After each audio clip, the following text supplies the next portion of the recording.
नमस्कार दोस्तों, हिंदुओं के 4 धामों में से एक बद्रीनाथ धाम भगवान विष्णु का निवास स्थल है। यह भारत के उत्तरांचल राज्य में अलकनंदा नदी के बाएं तट पर नर और नारायण नामक 2 पर्वत श्रेणियों के बीच स्थित है। गंगा नदी की मुख्य धारा के किनारे बसा यह तीर्थस्थल हिमालय में समुद्र तल से 3050 मीटर की ऊंचाई पर स्थित है। केदारनाथ को जहां भगवान शंकर का आराम करने का स्थान माना गया है, वहीं बद्रीनाथ को सृष्टि का 8वां वैकुंठ कहा गया है, जहां भगवान विष्णु 6 माह निद्रा में रहते हैं और 6 माह जागते हैं।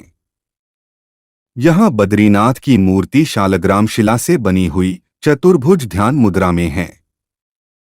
यहां नरनारायण विग्रह की पूजा होती है और अखंड दीप जलता है, जो कि अचल ज्ञान ज्योति का प्रतीक है। बद्रीनाथ का नाम इसलिए बद्रीनाथ है क्योंकि यहाँ प्रचुर मात्रा में पाई जाने वाली जंगली बेरी को बद्री कहते हैं। इसी कारण इस धाम का नाम बद्री पड़ा। यहाँ भगवान विष्णु का विशाल मंदिर है और यह संपूर्ण क्षेत्र प्रकृति की गोद में स्थित है। केदार घाटी में 2 पहाड़ हैं, नर और नारायण पर्वत। विष्णु के 24 अवतारों में से एक नर और नारायण ऋषि की यह तपोभूमि है। उनके तप से प्रसन्न होकर केदारनाथ में शिव प्रकट हुए थे। दूसरी ओर बद्रीनाथ धाम है, जहां भगवान विष्णु विश्राम करते हैं। कहते हैं कि सतयुग में बद्रीनाथ धाम की स्थापना नारायण ने की थी।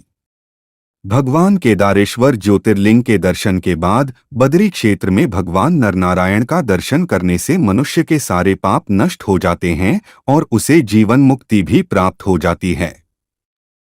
इसी आशय को शिव पुराण के कोटि रुद्र संहिता में भी व्यक्त किया गया है। पुराणों अनुसार भूकंप, जल प्रलय और सूखे के बाद गंगा लुप्त हो जाएगी और इसी गंगा की कथा के साथ जुड़ी है बद्रीनाथ और केदारनाथ तीर्थस्थल की रोचक कहानी। भविष्य में नहीं होंगे बद्रीनाथ के दर्शन, क्योंकि माना जाता है कि जिस दिन नर और नारायण पर्वत आपस में मिल जाएंगे, बद्रीनाथ का मार्ग पूरी तरह बंद हो जाएगा। भक्त बद्रीनाथ के दर्शन नहीं कर पाएंगे। पुराणों अनुसार आने वाले कुछ वर्षों में वर्तमान बद्रीनाथ धाम और केदारेश्वर धाम लुप्त हो जाएंगे और वर्षों बाद भविष्य में भविष्य बद्री नामक नए तीर्थ का उद्गम होगा। यह भी मान्यता है कि जोशीमठ में स्थित नृसिंह भगवान की मूर्ति का एक हाथ साल दर साल पतला होता जा रहा है। जिस दिन यह हाथ लुप्त हो जाएगा, उस दिन बद्री और केदारनाथ तीर्थ स्थल भी लुप्त होना प्रारंभ हो जाएंगे। मंदिर में बद्रीनाथ की दाहिनी ओर कुबेर की मूर्ति भी है। उनके सामने उद्धव जी हैं तथा उत्सव मूर्ति है। उत्सव मूर्ति शीतकाल में बर्फ जमने पर जोशीमठ में ले जाई जाती है। उद्धव जी के पास ही चरण पादुका है। बाईं ओर नरनारायण की मूर्ति है।